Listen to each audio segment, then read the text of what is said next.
It's time to relax. You know what that means. Turn on that radio and back here. Incoming message from the big giant head. Quiet, numbskulls, I'm broadcasting. Tonight's program is pre-recorded. I, however, am live now. By the powers vested in me by the Federal Communications Commission, I command you to get on the microphone in a serious manner and continue this broadcast. Now we are ready to begin. Open your book, and we will start the story. Hey guys, what's going on? You are listening to Nerd to the Third Powers, the B-side? I'm not Gonzo, I'm not the Cat, or any of the other assortment of jolly assholes that have been on this show for a long time.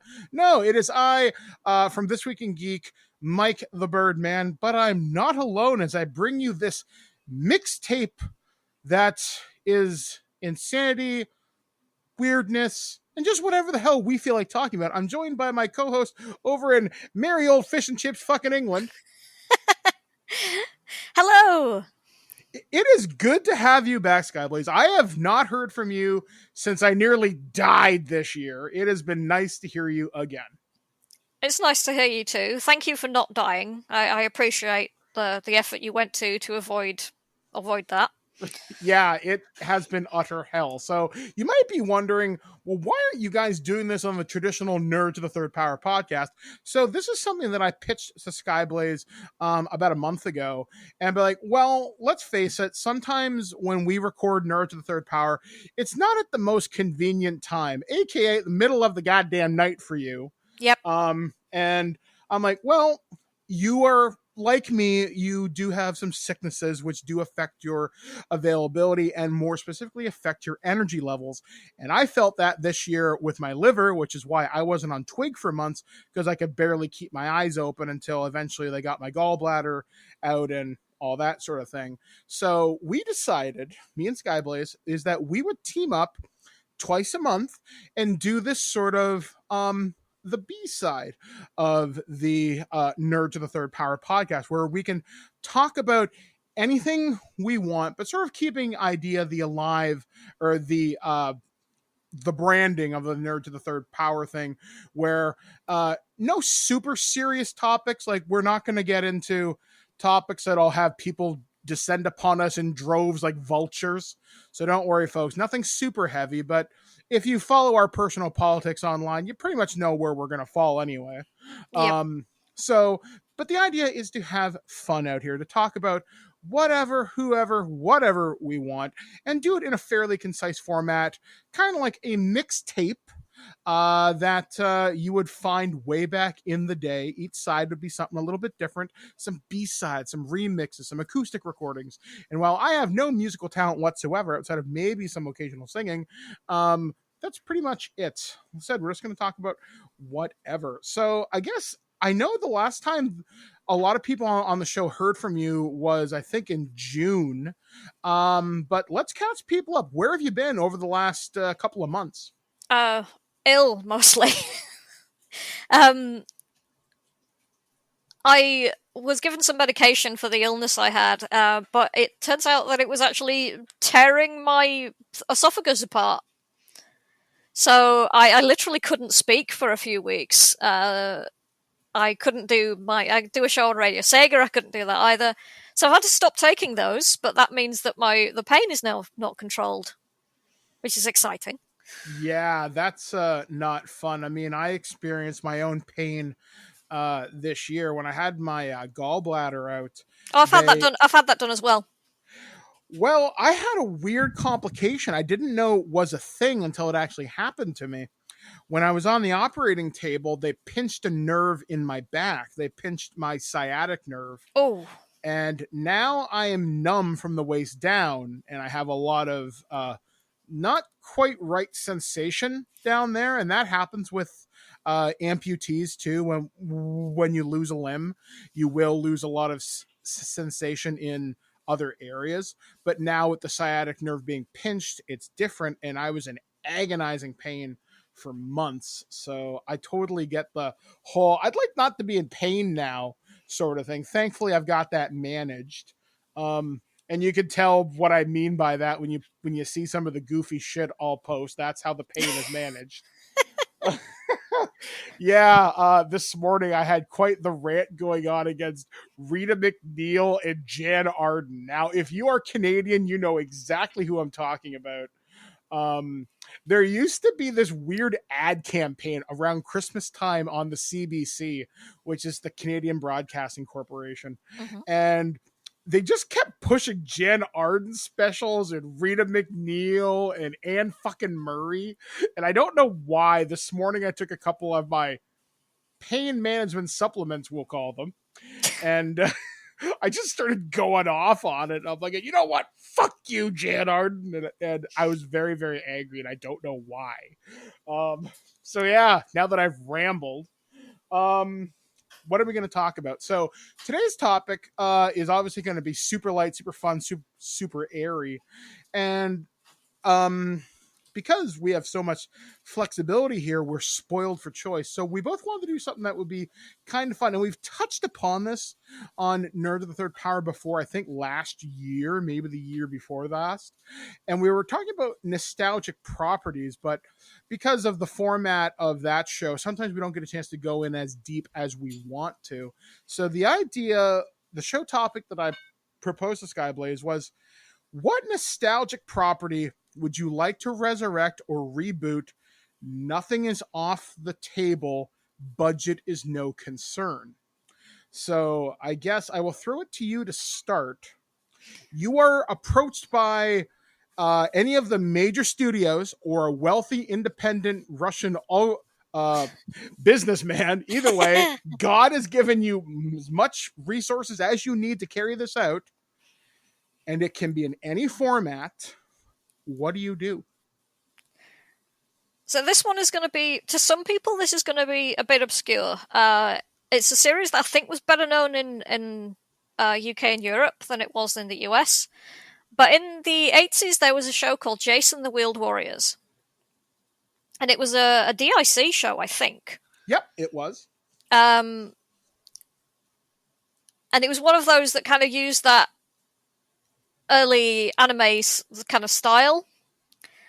But it was, it didn't really have, it had a bit of a continuing story, but the story was never wrapped up at the end.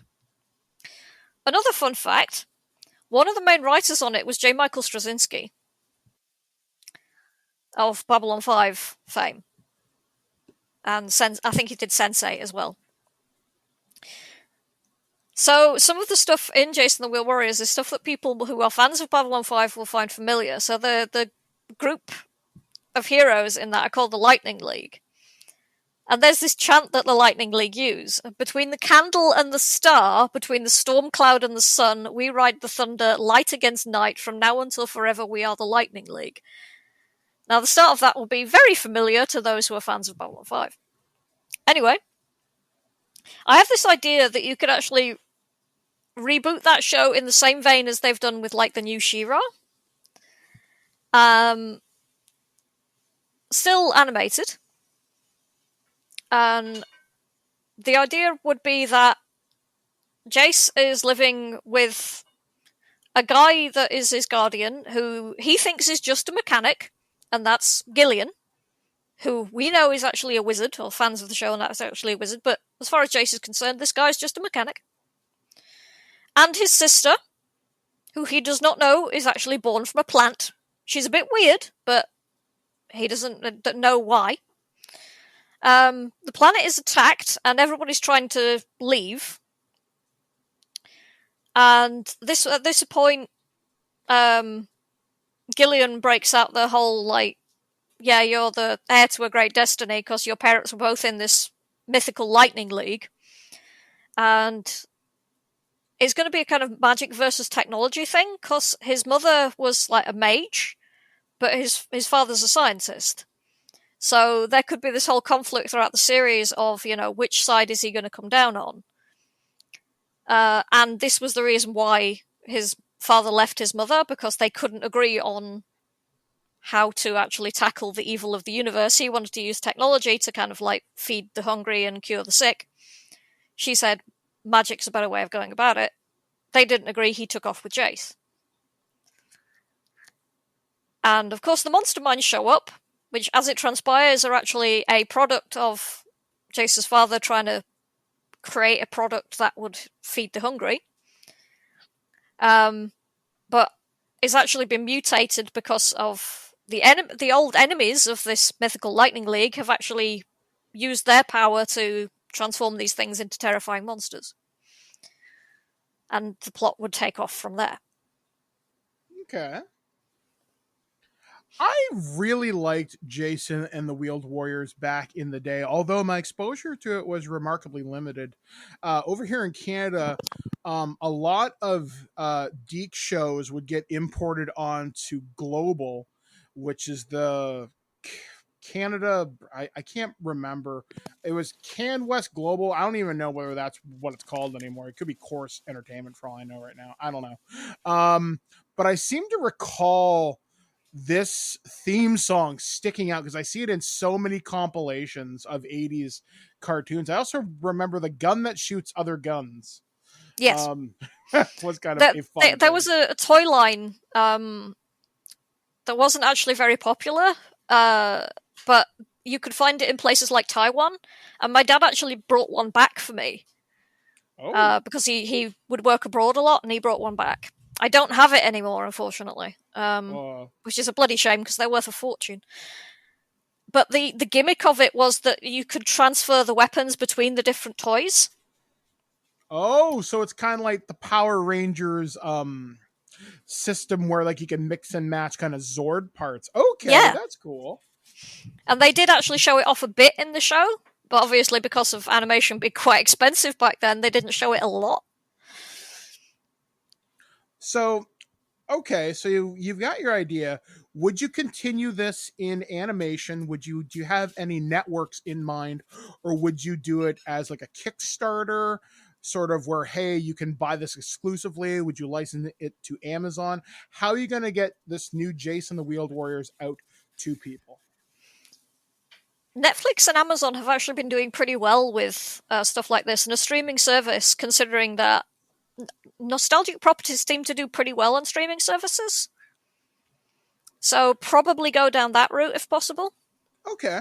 Yeah, because, I mean, Netflix obviously has this huge built-in base to it. Plus, I think it has an advantage over something like Amazon's. I think people are only really starting now to realize, oh, Amazon Video's a thing, because they have had some exclusive stuff come out. Like, I think it's a bit bigger here because of there's a lot of deals with some of the American networks, so stuff comes onto Amazon from I think HBO stuff goes onto Amazon over here. Yeah, over here in Canada, we have a service called Crave, which is run by Bell Media, I think. So we get the HBO and Showtime and Starz stuff through that. Mm-hmm. But Netflix has certain deals, whereas we get all of our Star Trek on Netflix, but none on Paramount Plus, which is really weird. And because there's all these I don't think we've even got Paramount Plus over here. Yeah, it's so strange, and I'm always mad at the fact that this is even a thing with like right stuff. I mean, ultimately, if people want to watch it, give us the ability to pay for it. People will pay if they really, really want to see it. Okay, so my idea, I've got a couple, so let's kind of go back and forth on our ideas. So start thinking of something else if you don't have something else prepared. And I had this idea, and there was a show that was filmed in the late 70s, early 80s, and I love the idea, and I would love to bring it back in some new form, but I want it accessible to more people, so I wouldn't lock it to any one service. I would offer this to major cable networks like YTV in Canada, or Nickelodeon, or The Hub, if that's still a thing, or Toonami. You might be wondering, well, what the fuck is he talking about? So this show originated in Canada once upon a time, and it was called The Hilarious House of Frightenstein. And it was like they had Vincent Price doing voices and characters on that show. Dude! It was amazing. And it was like horror hosting mixed with Sesame Street and just goofy skits brought to a mainstream audience. Like, I think the entirety of the series was filmed over a remarkably short time because they got like Vincent Price to come to like Niagara Falls or something. And I got to thinking, okay, well, obviously I'm not getting a lot of the horror kind of heavyweights that are gone from this place, but who would I get to do this? And this is where I want something strange, but I want something unique and approachable for this. And I think another way to do the hilarious House of Frightenstein might be sort of like I said, make it available to all these kind of kids networks, but you could feature animation, you could put in puppets again, and you could have, like, I guess who would be the equivalent of who's the modern day Wolfman Jack. And I do have a suggestion for this. And Okay. people who live in Philly will know who I'm talking about. There's a guy on WMMR, which is my favorite radio station, and his name is Jackie Bam Bam. And Jackie Bam Bam is the DJ Monday to Friday from 7 till midnight. And he has this whole shtick where he is the lord of the late nights. He is the vampire lord sort of thing. And he's so ridiculous and over the top lovable. I think it would be hilarious to have Jackie Bam Bam do skits in the show for that. And plus, he's very much a big part of the Mummers Parade, which is like some kind of a folk tradition, I think, down in Philly. And I think if you wanted to film outside sequences of going to the parade or going to other fun things, you could really kind of do that. Plus, down there has a reputation, like the Philadelphia, Pittsburgh, et cetera, has a lot of the reputation of working with the George A. Romero. So zombies and stuff like that. So you could have a Monroeville zombie be a character on the show, and that's a nod. Plus, I think Chili Billy was either a radio DJ or he was a horror host from the era of the 50s and 60s. So you could find a way to honor that. Maybe have a little penguin dude named Chili Billy or something. So yeah, I thought that'd be kind of fun. And I kind of evolved that idea a little bit further. And I got to thinking about the horror hosts like Sven Gulli, who is still on the air to this very day. Oh, wow. I didn't know that. Yeah, he broadcasts all the time, but you can get him local if you're Chicago, but over the air, he's a little bit more difficult. If you have MeTV, I think you can get him. But I got to thinking about that. What if we could expand that and really put some money into that? I mean, I'm talking a big production backing it like Shudder or HBO or Showtime or somebody.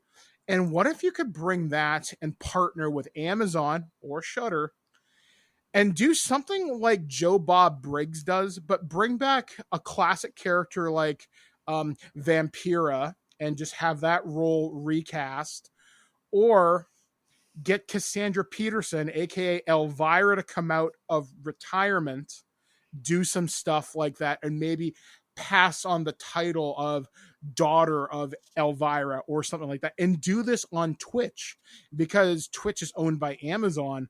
They can show movies pretty much anywhere they want, because I know there's like an option to watch movies on Twitch or something right now. So if they could come out once or twice a month and do a hosted stream where they could interact with people and have fun, I think there would be a lot of unique opportunities there to do something. I don't know, just basically I want to create that environment that I missed out on in the 50s and 60s and into the 70s with the horror hosts. And you could argue there are people who do that now on YouTube. And like I said, the aforementioned Sven Gulli. I just think it would be fun. And because people can interact with these chat communities via Twitch or YouTube or Discord or whatever, and they also gather in places like Reddit, you could do a lot of interactive community stuff. And of course, you'll have to weed out some scumbags here and there. But in the perfect world, this is a fun way to bring approachable, funny horror to the masses. And I like MST3K, do not get me wrong, but sometimes it grates on my nerves just a little bit. But I'm thinking short little inserts with commentary, much like MST3K with these horror people, might be something that's kind of fun. Because I like Joe Bob Briggs, kind of, although some of the stuff that's come out against him, the jury's still kind of out for me on that one because I don't know a whole lot. But I think that's fun. So I'll throw the ball back to you. What's your next pitch? Do you remember Echo the Dolphin? I do. In fact, that guy follows me on Twitter, and I don't know why. He follows a lot of people on Twitter. He's a glorious madman. Ed Anazasa. Yeah. So the last Echo the Dolphin game was on the Dreamcast. Oh, wow. Like 25 years ago. Yep. And ow, that makes me feel old. Echo the Dolphin Defender of the Future actually stands up pretty well, considering it was a fairly early 3D game. But can you imagine doing an underwater game now with the technology that we have? Like, the current version of Unreal Engine? Put that in VR. I was just going to say that. Oh, yeah. Because part of the joy of the Echo games is the exploration. Also that they were effing hard. Yeah. I don't think I ever beat the first one, but I would just endlessly just goof around in that one little spot at the beginning where they can jump out of the water and do and you can do flips and things. Yeah. I was just like, okay, this is fun. What am I doing? Fuck if I know. I used to watch a guy I knew growing up named Ryan. This guy was like a video game prodigy, and he beat Echo 1 and 2. And I remember just sitting there one weekend when I went to his house, and he would explain it like, oh, you got to talk to the glyph, but first you got to talk to this octopus that'll knock a rock out of the way, and if you don't hit it at the right time or whatever. And I was like, oh, wow, this is way harder than anything I've ever played. But yeah, I always thought those games were really cool. And I always wondered, why didn't they do more with the IP? It's so unique. Yeah. And this is exactly what I mean. There was actually a kind of spiritual successor to it called Jupiter and Mars, but it wasn't actually very good. And that was a VR thing. And it was like, you're almost there, but it was a lot of kind of like collecting bits and pieces to take them to other places. And it's like, eh. Mm-hmm. There is so much that you can do with it, especially now that we know a bit more about like the stuff that's underwater. I mean, have you seen Blue Planet? Yep. Yeah. I mean, put some of the freaky shit that's in there into Echo. Hell, you could make the final boss as something you have to go down to the Marianas Trench or something, but how do you survive diving down that far considering you need to come up for oxygen? So maybe there's like a creative kind of puzzle there. Plus you could play around with like geothermal vents, stuff like that. You could put the fact that we have so much information via Google Earth and Google satellite mapping, the areas that are fairly well mapped under the ocean. If you set an Echo game off the coast of, say, I don't know, Los Angeles, especially somewhere off the California coast or Hawaiian coast, you could do some real interesting things there. Plus, if you could have Echo travel to different ocean locations, like for example, you could use Echo as an educational tool. If you could swim through VR, hey guys, here's the Great Barrier Reef. Here are the seas of Japan. Here is the oceans off the Galapagos Islands, stuff like that. Or you can like go and there's all of those like really interesting wrecks that are in the Great Lakes. Yeah. You can explore those. Yeah, like it would be so neat if you could see what's at the bottom of Lake Superior or something like that. Because Echo is a video game and he's a special dolphin in the canon anyway. He can do that sort of there's shit. time travel and all sorts of like scary cyberpunk alien shit in the games. Yeah, so I think rebooting this would be a wonderful idea, especially if people put money behind it. If you could get this exclusive to, I'm going to suggest Facebook Oculus, because Zuckerberg has more money than he knows what to goddamn do with. And That's true. they're looking for that breakthrough game that'll really have people take notice. Now, I'm not much into the VR sphere because Alex has one. I've never played it, and I've got 2 of them, and I used to work for a VR specialist publication. so who would benefit from this? I think Facebook, because they need that must-own title, and I think a Echo game that is built like an adventure game, like Classic, but is in VR and offers an education tool like Assassin's Creed does now. I was going to say it could be an alternative game mode like Assassin's Creed Origins. Yeah. I've actually spoken, because my mother's really into Egyptology, I've actually spoken to some of the archaeologists who were actually consulted about the educational mode in Assassin's Creed Origins, so that was pretty interesting. That's pretty cool. Yeah, I love your idea. I do. Okay, so my next idea is something that probably doesn't come as much of a surprise, but I would love to. I can go live action or I can go animated here. Which one do you want? Because I've got 2 separate properties for picks. We've had a couple of animated ones. Maybe a live action? Okay, live action. Okay, folks, imagine, if you will, the 1990s, and people are riding high off this particular character's string of hit movies, and then the 3rd movie happens. Things are not so hot for this IP anymore, and he's been banished to the shadow realm of comic books and animated properties, some goofier than others. Who am I talking about? Well, the future of law enforcement himself, Officer Alex J. Murphy, RoboCop. Yep. And in the 1990s, there was a Canadian television series.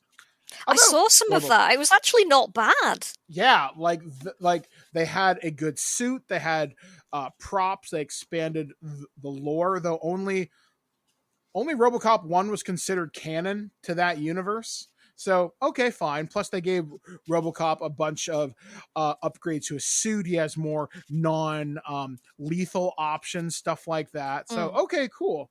So, now you might be saying, Mike, RoboCop, isn't there a Dick Jones series in the works? Depressingly, yes, but we'll see if that ever comes to fruition. So, I'm less said about the reboot, the better, the film. I like the suit design, but that's about it. Yeah. If they called it anything else other than RoboCop, yeah, and it's not like Joel Kinnaman was a bad Alex J. Murphy. He's just, you're not Peter Weller. So anyway, okay, so I'm gonna choose a Dark Horse network for this. I don't think you're even gonna see this coming. I want to talk and I want to sit down with Robert Rodriguez and his El Rey network. Which I've never heard of. And you might be saying, well, Mike, why Robert Rodriguez? And the main reason is I want someone who understands creative violence, but someone who understands gunplay. Now, I don't know whether the El Rey network is still around because we don't have it in Canada, or if we do, I've never heard of it. But I heard someone mention it on a podcast the other day, and it got me thinking, oh yeah, he did that Dusk Till Dawn series that I don't think was that bad. So I want to pitch it to them, or the alternative is, if I want more money than God, HBO, but I've got the money, I got the control. I'm going to Robert Rodriguez, and I'm going to talk to him, and I'm going to get him to do RoboCop live action. We're going to follow the events of the first 2 movies, and then we might lead into RoboCop 3, but reimagine it, sort of thing. Or maybe follow right after RoboCop 1, where he's already happened, he's regaining his humanity, and maybe the conclusion of the first season or second season is the idea that OCP wants to remake RoboCop into something more they can control, hence RoboCop 2. Maybe even update the original Phil, I think it was Phil Tippett who did the I think it was. Yeah, that sounds about right. Yeah, so I want to redesign the RoboCop 2 miniature and bring that as a new character. And RoboCop 2 could maybe keep the idea of the Kane character and maybe give him a little bit more backstory, maybe how OCP slowly corrupts him and makes him more complete. Basically, they make him a trained killer mad dog while making him realize he's in control. Season 2 conclusion is RoboCop 2. You could actually go with that kind of him being traumatized by his job and his employers doing absolutely nothing. In fact, making it deliberately worse because they can use that. Yeah, that'd be very socially relevant, I think. Yeah, I think RoboCop now makes sense more so than any other time in history. Like, we virtually live in a cyberpunk dystopian society anyway. We just don't have practical cybernetics yet, and practical yes and no. Yes and no, but you don't have full body prosthesis like RoboCop, and you don't have combat synthetics like in, I don't know, any other number of sci-fi things. Yeah. But take the idea and play this out between 1 to 10 episodes, no less than 8, but no more than 10. I want to keep short, tight filmmaking so I can tell an emotional story with action, but I want things to come out naturally too. And I would love to find, if I could travel back in time with this mystical idea, I would love to bring back Nancy Allen as Ann Lewis, Peter Weller in his prime as Robo, and explore their friendship, because they were never romantic. Alex J. Murphy was still very much in love with his wife, despite the fact that he had to give her up over the course of the show. And I like the idea of having two characters who are literally just friends. They're just best friends. It would be interesting to explore that kind of buddy cop dynamic with a male and a female character, because male and female friendships all too often get kind of derailed into romance, and it often doesn't work. Yeah, I mean, if there's one trope that I hate, and it's used in so many things, but sometimes to great effect, sometimes to not. Yeah, it's because they're opposites attract, and, best friends fall for each other. And sometimes that can be very beautiful and very meaningful. But with Alex and Anne, no, it's different because they are combat personnel, right? For all intents and kind of purposes. I think that'd be interesting just to know they have each other's back, and plus more socially relevant than anything now, because we're talking about, defunding the police and what private kind of militaries look like. There's a lot of social issues you could layer in, but you need a top writing staff. I would get the absolute best. Would I bring back some of the people from the original RoboCop series? As creative consultants, yes, but goddamn if you think you're getting near my scripts or my writer's room. Frank Miller, you will be invited for a cup of coffee and you may have a conversation with us. But if you think you're writing, no. Somebody who actually is, I mentioned him earlier, Michael Straczynski would actually be a very valuable addition to a writing team like that. Yeah, like I want someone who gets character arcs, but also someone who understands telling a story through action, because obviously RoboCop could very easily turn into John Wick in a mech suit, and I don't want that. But I want my fight choreography to look great, but I don't want that to be the exclusive focus. I would love to maybe do an episode on Ed 209, because in the RoboCop animated series by Marvel in the late 80s, they talked about the creator of Ed 260. I think the character's name was Dr. McNamara, and that's a reference to the Vietnam War. And even Dick Jones says Ed 209 was made out of spare military parts, stuff like that. I think there's maybe an opportunity in there to explore something. Maybe in RoboCop, the series, there is artificial intelligence. There's ghosts inside the machine. What if, this is a pure speculation thing, but what if Ed 209's personality was based upon something really tragic, like maybe a dog's brain, right? Maybe that was the creator's pet dog who was dying or something like that. Like there could be some layers of technology and body horror, because let's face it, if you woke up as a robot one day, you're probably going to freak out for the first couple minutes anyway.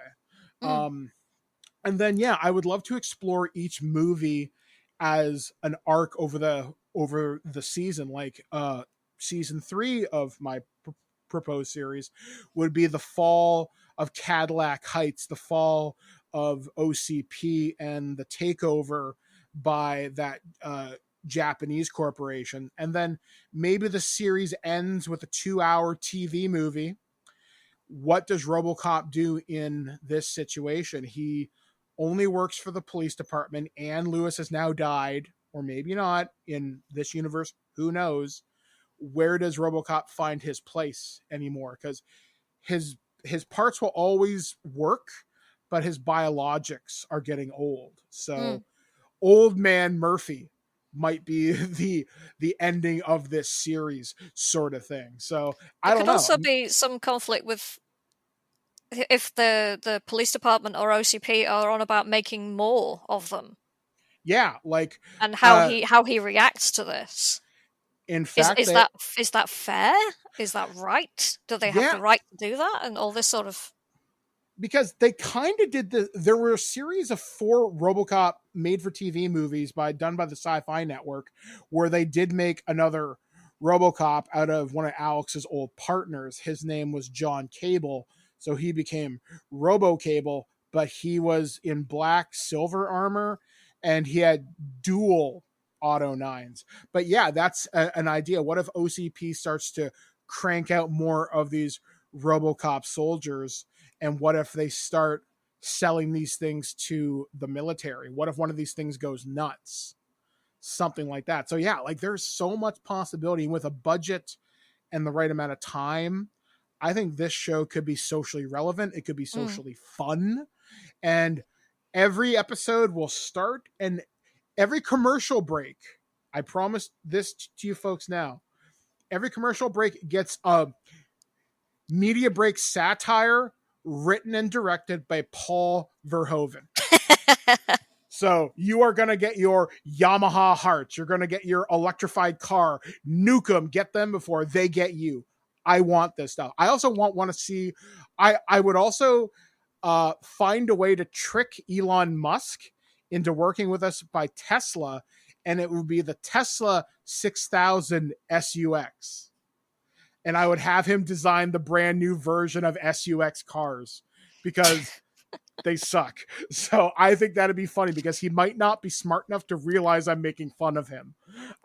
So yeah, that's my proposed RoboCop idea. All right, so final word goes to you. Do you have anything else? There's one thing that I did want to mention because you brought up VR when I was talking about Echo the Dolphin. There's one final property which I think would work spectacularly well in VR. Fatal Frame. Oh, I'm actually surprised that hasn't happened yet. Yes, so am I. Mostly because it's they're under Nintendo, and Nintendo were terrified of VR because of the whole Virtual Boy debacle. But can you imagine, because the point of Fatal Frame is that in order to get the best result, you have to let the ghost come right up to your nose. Can you imagine how absolutely pants-shittingly terrifying that would be in VR? Especially if you had a really good set of headphones to make the experience more immersive. Yeah, that would be fantastic. And it lends itself to it because of the way that things like the touch controllers work. You just raise it to your face and pull the trigger. You know, it's just like taking a picture on a camera. It's very, very intuitive. Yeah, I think that would be a fantastic idea. And if Nintendo could take that a step further, just take the engine for this game, this theoretical game, port Pokemon Snap onto it. You know that'll sell over 1 million units. That'll sell like hotcakes. In fact, yeah, why doesn't...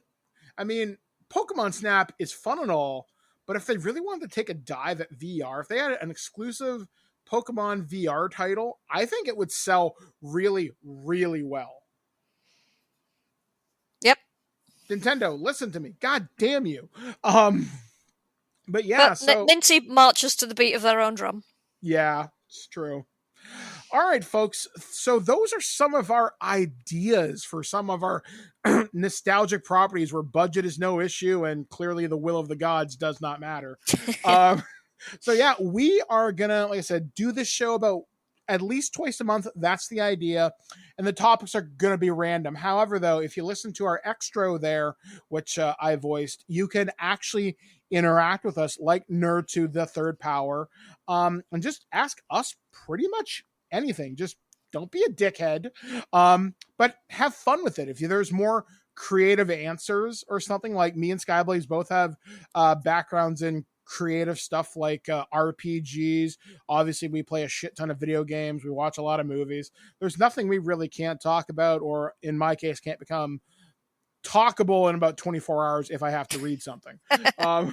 That's how I do all my radio prep. If I know I got something coming up, all right, got 24 hours to sound like I know what I'm talking about. So yeah, folks, thank you for joining us on this wonderful experiment here on this. So this will conclude this side of the B-side. So for Nerds of the Third Powers, the B-side, we have been Skyplace. And I've been Mike the Birdman saying, turn tape over. I just got a call from your friend Kyle's mother. She said that this show is naughty and might make you a potty mouth. You've been listening to Nerds of the Third Powers, the B-side with Skyblaze and Birdman. If you have any questions or comments or suggestions for the show, please feel free to email us at mike@thisweekingeek.net. We look forward to hearing from you. Do I have to remind you that we are a network affiliate?